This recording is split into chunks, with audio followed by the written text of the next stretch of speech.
Before we begin an example on first order linear differential equations, these are some things that we need to cover. I'm just saying you've probably seen this in your class, or maybe you haven't. You're trying to get a head start. So first order linear differential equations has to have the format like this, where the y prime has to be by itself plus some function p of x times y equals some function q of x. Okay, and then we need to make use of this integration factor right here. It's called the integration factor, and that is equal to e to the power of the integration of this function in terms of x, or whatever in terms of whatever component they use. So in this specific and all my other examples, we'll be using a shortcut. Not really a shortcut, but basically what it does is that it just comes down to this result. When you're applying the integrating factor to your first order linear differential equation, it just comes to this.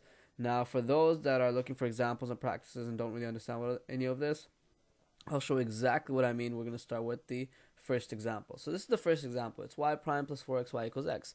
Now, first we need to figure out, is this the same format as the first order linear differential equation? Well, yes. This is dy over dx, and it is by itself. This, we can see, for the 4x is p of x, some function, and this is some function q of x, right? So now we can proceed and start looking for the integrating factor. So to find the integrating factor, we just apply the formula.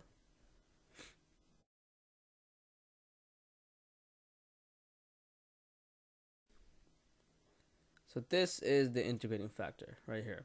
Now, what we do with the integrating factor is we have to multiply the integrating factor across this whole equation, okay? We have to make sure that we multiply the integrating factor across this equation.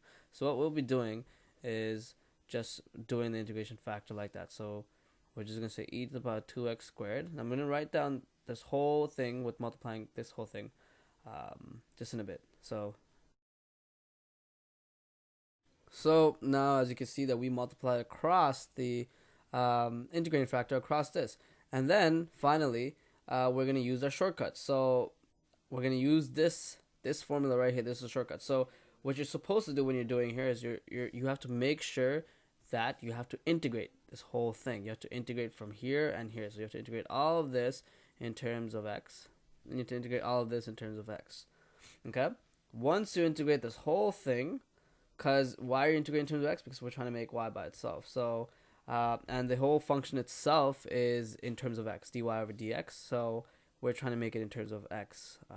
So that's just the explanation for it. Okay, so instead of doing all the nitty gritty stuff, all the calculations of the integration, what we can do is use this simple formula and just apply it. So the integrating factor is e to the power of 2x squared, right?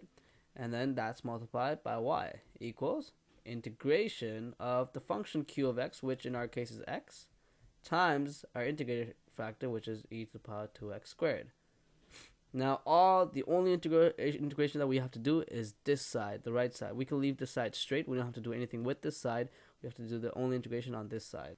So I'm just going to go ahead and start the integration. And for this integration, we're going to be using a u substitution.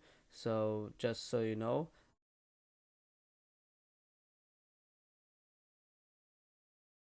alright, so we're here, and all you have to do is plug the u back in, your substitution back in, and then isolate for y. So e to the power 2x squared, this, and I'm going to plug the u back in, which is 2x squared plus c, okay?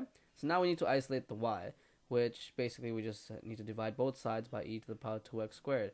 So if I divide this by e to the power of 2x squared, this cancels, and I have to divide this whole side by e to the power 2x squared. Okay?